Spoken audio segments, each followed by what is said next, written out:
अतः आइए हम सब मिलकर हाथ बढ़ाएं और आज ही एक पौधा लगाएं।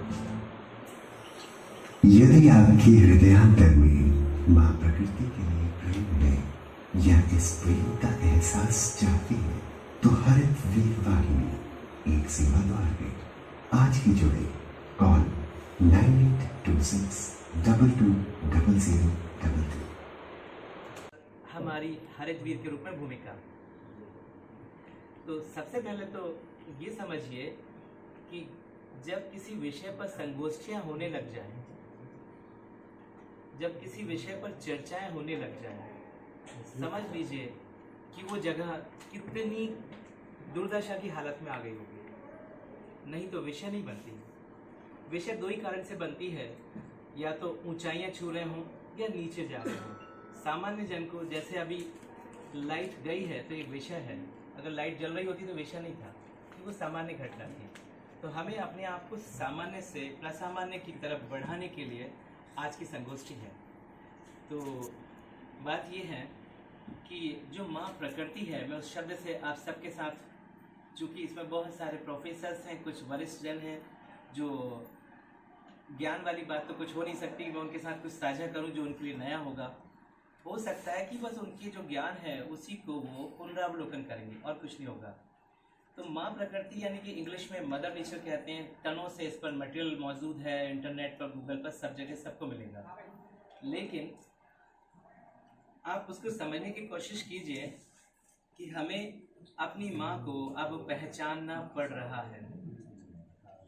बड़ी अफसोस की बात भी है, लेकिन सच तो है। लोग जब भी हम कहीं जाते हैं, लोग हमसे पूछा करते हैं कि भैया काहे ये सब करते रहते हो, इससे क्या मिलने वाला है। जैसे आपने सुना होगा, non political, non commercial, non productive, non commercial face organization है, यानी दुनिया से कुछ भी नहीं चाहिए। तो फिर हम क्या कर रहे हैं और क्यों कर रहे हैं?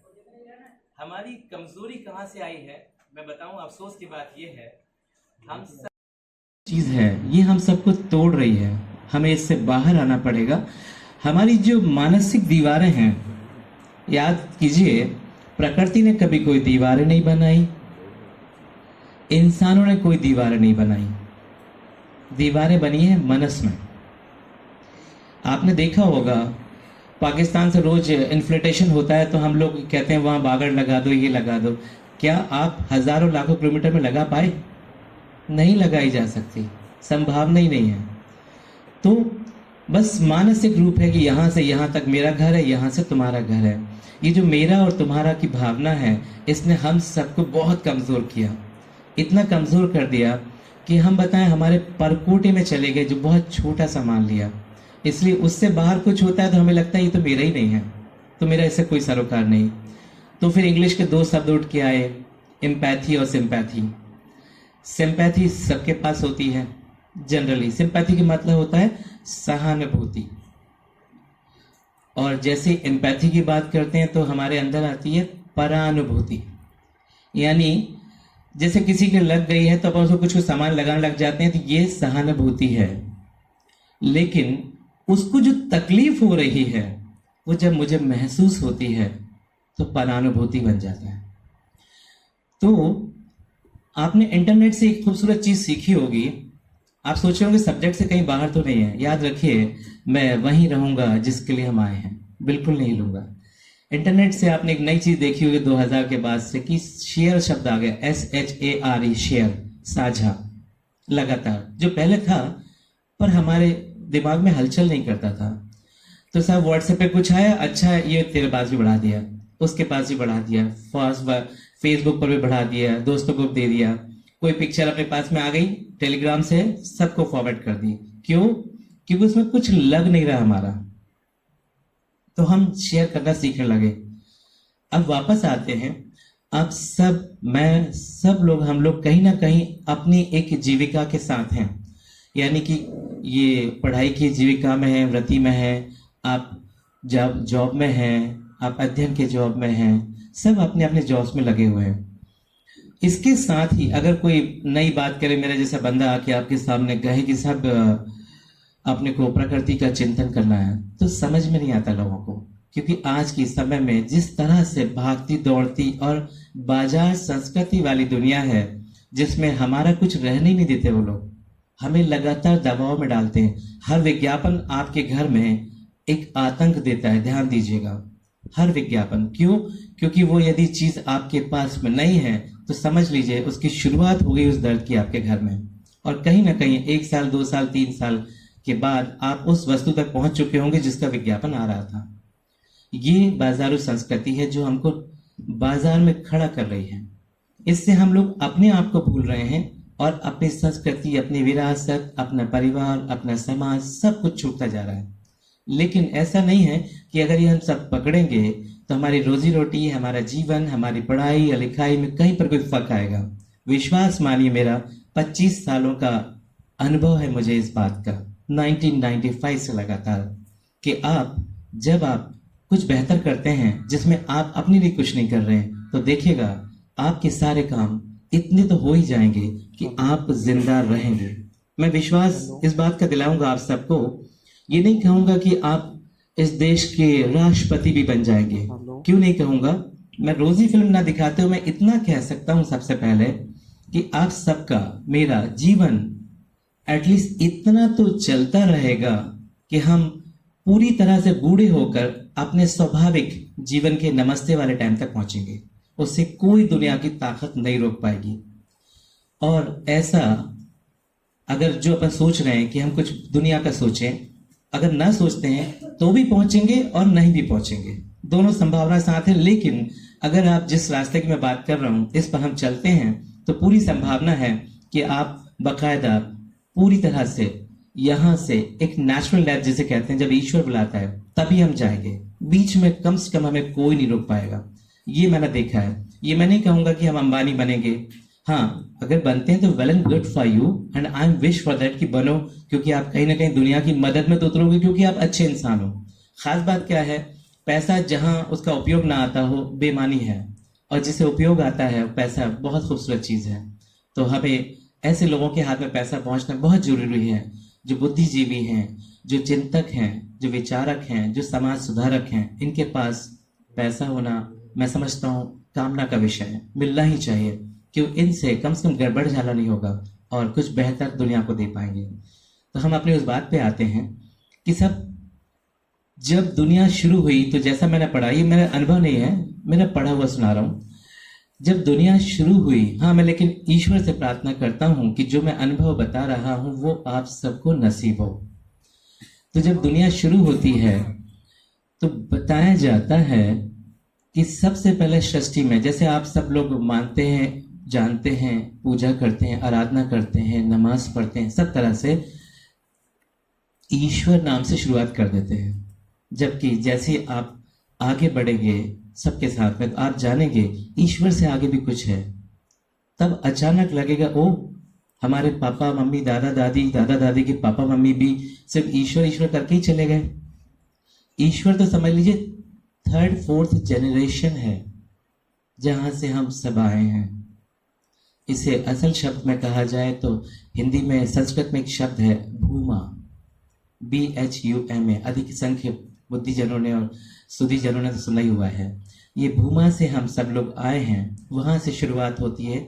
फिर एक तत्व आता है जिसे महाकाल कहते हैं, यानी कि the biggest time with association प्रकृति। वहां पर जब महाकाल के सामने एक भय का विक्षोभ पैदा होता है, ये सिर्फ लाइन के लिए सुन लीजिए, डीप में मत जाएगा, क्योंकि ये अभी जब तक कि मैं उस लेवल पे बैठ के आपको वहां ना खींच के ले जाऊं वो पहुंचेंगे नहीं, लेकिन समझ में आ सकता है। तो वहां पर एक सिंपल लाइन सुनिए, एक ही लाइन का है कि एक विक्षोभ पैदा हुआ तो जो प्रकृति है, जो कि पर्दा है, छीना सा पर्दा, किस चीज का, एक ग्रे कलर का मान लीजिए, अपनी आंखों की लैंग्वेज समझे तो उसे प्रकृति कहते हैं। वो हल्का सा एक विक्षोभ आने से, जिसे आप भय कह सकते हैं, हल्का सा ढलक जाता है।